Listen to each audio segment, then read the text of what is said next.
Characteristic impedance Z0 for symmetrical T networks. Let us derive expression for characteristic impedance. According to the definition, characteristic impedance is the input impedance Z0 when output is terminated in same impedance Z0. This definition we had already seen. So according to the figure shown, T network is terminated in Z0. Therefore, input impedance seen from the left hand side will be characteristic impedance Z0. So consider this figure for derivation. Zin will be given by, apply the concept of series and parallel connection. This is mesh number 2. In this mesh number 2, 1, 2 and 3 resistances are there. So we can have series combination of Z1 by 2 and Z0. So we will have this total impedance Z0 plus Z1 by 2 in parallel with Z2, and all this combination will be connected in series with Z1 by 2. So we can have Zin is equal to Z1 by 2 plus Z2 in parallel with Z0 and Z1 by 2. So the total input impedance Zin will be, Zin is equal to Z1 by 2 plus Z2 into this combination divided by Z2 plus this combination. This is labeled as equation number 1. Now let us simplify it. Take LCM at the right hand side. Take this Z2 plus Z0 plus Z1 by 2 as LCM, and this 2 from this Z1 by 2. So we will have total LCM as 2 Z2 plus Z0 plus Z1 by 2 from this bracket itself.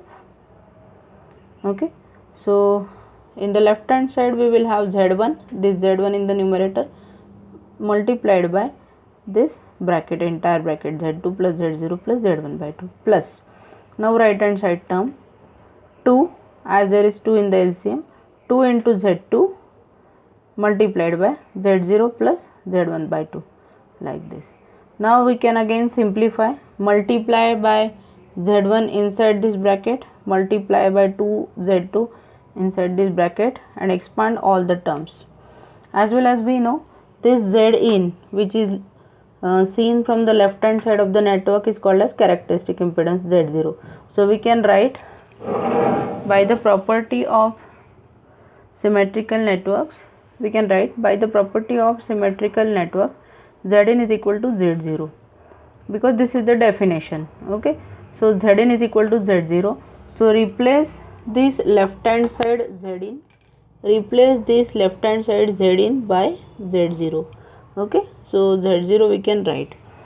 Therefore, this Z0 in the left hand side multiplied by this entire denominator is equal to these two brackets.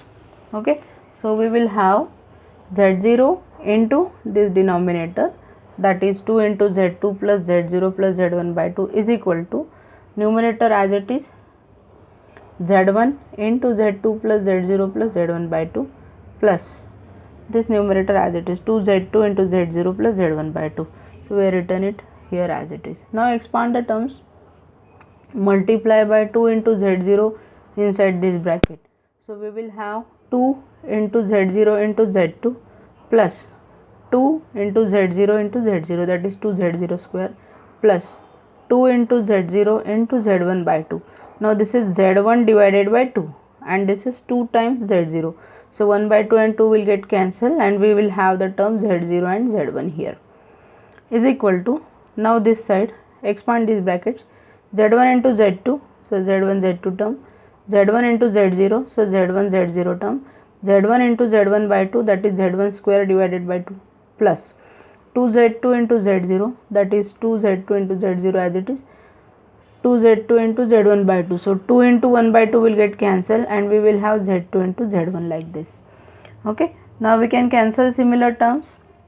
So if we see, there is 2 into Z0 Z2 in the left hand side and 2 into Z0 Z2 in the right hand side, so it will get cancelled.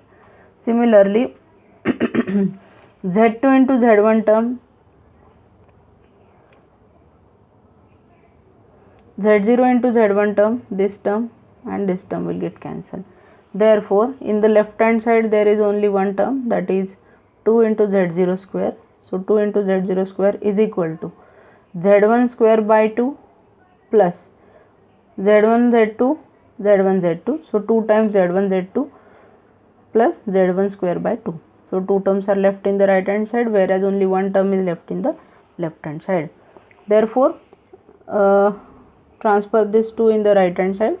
We will have z1 square by 4 plus 2 divided by 2, 2 will get cancelled. So z2 z1 only will left. Therefore z0 square is equal to z1 square by 4 plus z2 into z1. Now take square root of this thing. So we will have z0 is equal to under root of z1 square by 4 plus z1 z2. Now this is impedance, so we will have to write ohms as its unit. This is the derivation for symmetrical T network. We can solve numericals based on this z0 formula now.